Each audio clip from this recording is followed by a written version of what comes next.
नमस्कार मित्रों। हम चर्चा कर रहे हैं जयशंकर प्रसाद के महाकाव्य कामायनी की सरदा सर की। पिछली कड़ी में हमने जाना कि मनु को श्रद्धा समझाती है कि तुम्हें कर्म करना चाहिए निडर होकर के। तुम जिस निराशा के घोर अंधकार में बैठे हुए हो, अपने अतीत और वर्तमान के बारे में सोच रहे हो, तुम्हें अपने अतीत को और वर्तमान को भूल जाना चाहिए। ईश्वर का आदेश है कि तुम सृष्टि का विकास करो, और उस सृष्टि का विकास तभी संभव होगा जब तुम निडर होकर के कर्म करोगे। फिर देखना, आगे कल्याण और विकास ही विकास है। तुम अपने जीवन को इतने शक्तिशाली का केंद्र बना लो कि जिसके कारण संसार में फैली हुई समस्त संपत्ति और संपदा तुम्हारे कदमों में आ पड़े। मनु को समझाती हुई श्रद्धा कहती है कि उस ईश्वर की आवाज सुनो। उस ईश्वर का कल्याणकारी संदेश है कि शक्तिशाली बनो और विजयी बनो। और ये कब संभव होगा? जब तुम अपने मन में एक ताकत और हिम्मत, एक आशा का संचार करोगे, भविष्य के प्रति आशान्वित रहोगे, अपने मन में आने वाले बुरे विचारों को त्याग दोगे। और इस सृष्टि में आज भी जो वैभव है, यह वैभव कल भी था और आने वाले कल भी रहेगा। देवताओं ने इसका दुरुपयोग किया, वासना में लीन रहे, सौंदर्य का दुरुपयोग किया, यौवन का दुरुपयोग किया, और उस दुरुपयोग के कारण ये सृष्टि, ये प्रकृति तो यहीं की यहीं रह गई, लेकिन उनका विनाश हो गया। आप और हम मिलकर एक ऐसी मानव संतति का विकास करेंगे जो कुछ पीछे छूट गया है। जिस प्रकार टूटी फूटी वस्तुओं को इकट्ठी करके एक नई वस्तु का निर्माण किया जाता है, ठीक उसी प्रकार देवताओं के द्वारा छोड़े गए जो प्रकृति के जो अंश हैं, जो सृष्टि के जो अंश हैं, उन सबको इकट्ठा करके हम दोनों मिलकर के एक नई संतति का निर्माण करेंगे, एक नई सभ्यता का निर्माण करेंगे, जिसके कारण, जिसमें प्रत्येक मनुष्य के मन में वो भाव हो, जिस भावों के कारण उसे जाना जाता है, और वो देवताओं की भांति आगे चल करके विनाश का कारण नहीं बने, अंध निराशा के घनघोर वातावरण में नहीं चला जाए। मनु को समझाती हुई श्रद्धा फिर कहती है कि मन के अंदर भाव उठते हैं। मैं मानती हूं कि अच्छे भाव भी होते हैं और बुरे भाव भी होते हैं।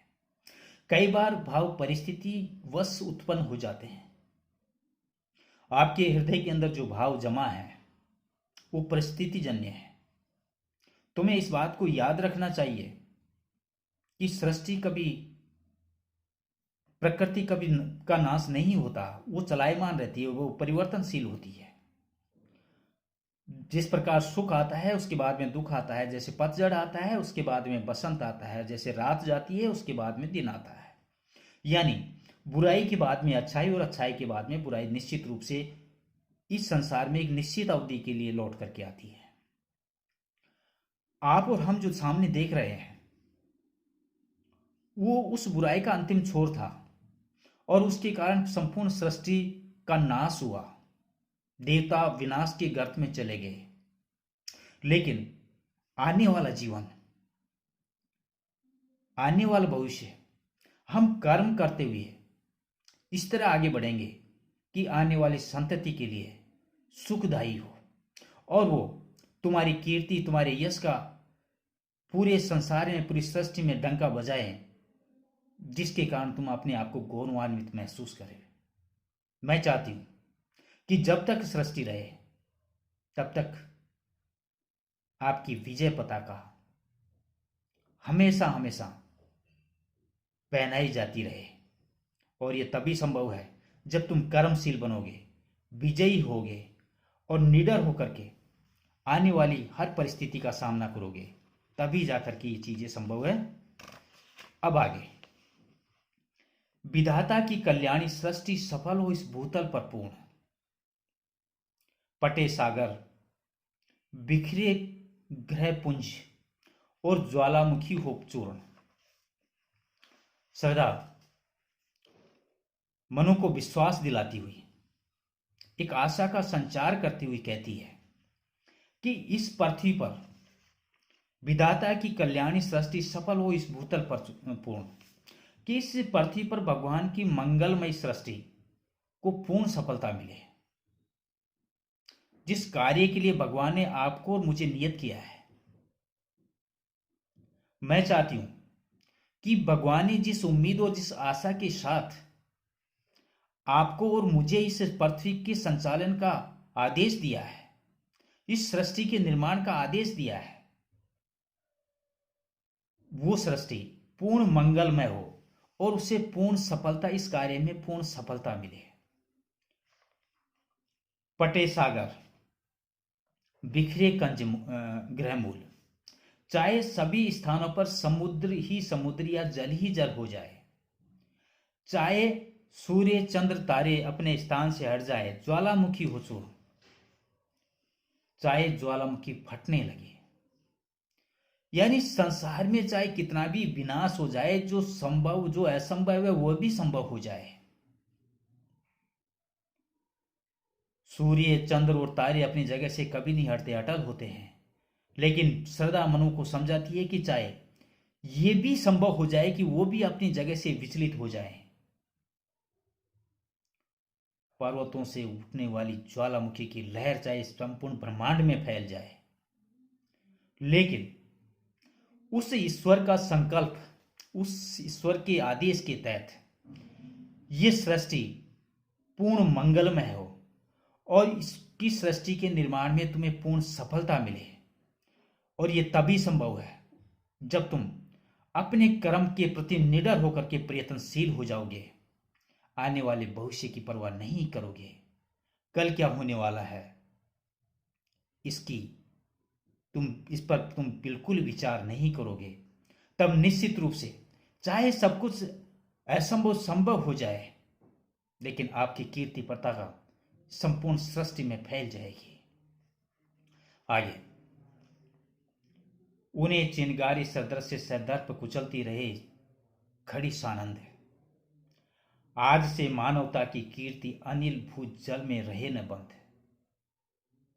सदृश समान, सदर्प अभिमान के साथ। आगे कहती हुई श्रद्धा मनु से कहती है कि उन्हें चिनगारी सदृश सदर्प कुचलती रहे खड़ी सानंद, कि जैसे पैरों से चिनगारी को कुचल दिया जाता है,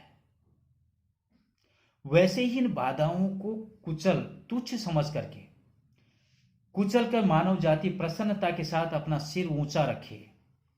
उन्हें चिनगारी सदृश सदर्प कुचलती रहे खड़ी सानंद, आनंद के साथ। आज से मानवता की कीर्ति अनिल भूजल में रहे न बंद। और आज से जहां कहीं पवन की गति है, जहां पृथ्वी है, जहां जल है, वहां सब कहीं पर यश फैल जाए, यानी ऐसा कोई भी स्थान नहीं बचे कि जिस प्रकार आने वाली बाधाओं को कर्म करते हुए पूर्ण साहस और ओजस्वी होकर के उसका सामना किया जाता है, आने वाली बाधाओं की चिंगारी को कुचल दिया जाता है, वैसे ही ये आने वाला मानव, आपकी संतति, इन बाधाओं को कुचलकर, तुच्छ समझकर उनका सामना करते हुए प्रसन्नता के साथ अपना सिर हमेशा गर्व से ऊंचा रखे। चाहे संसार में जहां भी पवन की गति है, चाहे पृथ्वी है, जल है, उन सब जगह पर मानवता की कीर्ति की पताका संपूर्ण ब्रह्मांड में छा जाए, ऐसा मैं मानती हूं, सोचती हूं। वो श्रद्धा मनु से कहती है कि हम और आप नियति के कर्म से बंधे हुए हैं। उस ईश्वर, उस परमात्मा की नियति के कारण आपका और हमारा मिलाप हुआ है, और आप और हम दोनों मिलकर के सृष्टि का जिस तरह निर्माण करेंगे, चाहे सृष्टि में आने वाली कितनी ही बाधाएं हों, उन सभी बाधाओं को चिंगारी समझकर आने वाली प्रजाति उन्हें तुच्छ समझकर नष्ट कर देगी और उनके ऊपर पैर रख करके नई ऊंचाइयों पर, नई सफलताओं पर कदम रखते हुए आगे बढ़ती चली जाएगी।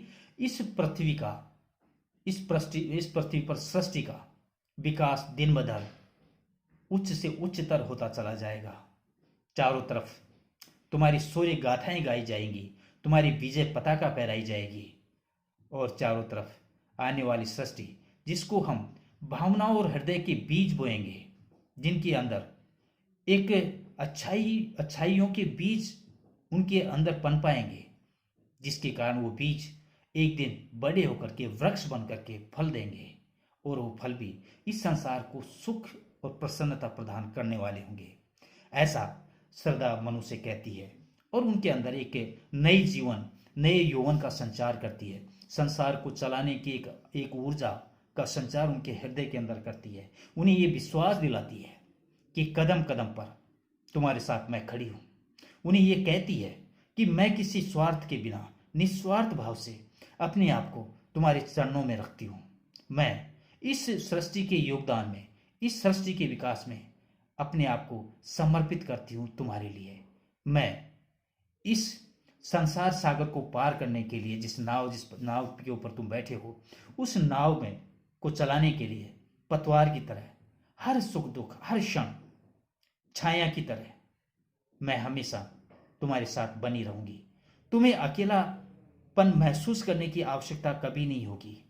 मेरे मन के अंदर उठने वाले जो भी भाव है, चाहे वो दया का हो, चाहे ममता का हो, चाहे माया का हो, चाहे मोह का हो, चाहे निष्कर्म कर्म का हो, जिस या निष्काम प्रेम का हो, जिस तरह का भी मेरे अंदर भाव है, वो भाव आज से मैं तुम्हें सौंपती हूं। तुम्हें जिस चीज की आवश्यकता हो, बेहिचक उस चीज को ग्रहण कर लेना। इस तरह मनु ने श्रद्धा को अपने आप को समर्पित करते हुए उनके हृदय में एक नई ऊर्जा का संचार किया। मनु को यह सोचने पर मजबूर किया कि जीवन खत्म नहीं हुआ है, अभी जीवन और भी बाकी है, और आने वाला भविष्य जिसके बारे में मनु निराशा के घोर अंधकार में रहते हुए बुराइयां ही बुराइयां सोच रहा था, अब उसके मन में ये आशा जगती है कि नहीं, मैं गलत था और मेरे आने वाला भविष्य भी सुरक्षित हो सकता है अगर मैं अपने मन में थोड़ी सी ऊर्जा का संचार करूं और अच्छे कर्म की तरफ अपने आप को ढकेलूं। ऐसा मनु को सोचने के लिए मजबूर करती है श्रद्धा। आज इस कड़ी में इतना ही। आने वाली कड़ी श्रद्धा सर की अंतिम कड़ी होगी, और उसके साथ हम इस महाकाव्य कामायनी की श्रद्धा सर्क को यहीं खत्म करेंगे। इंतजार कीजिए अगली और अंतिम कड़ी का। तब तक नमस्कार।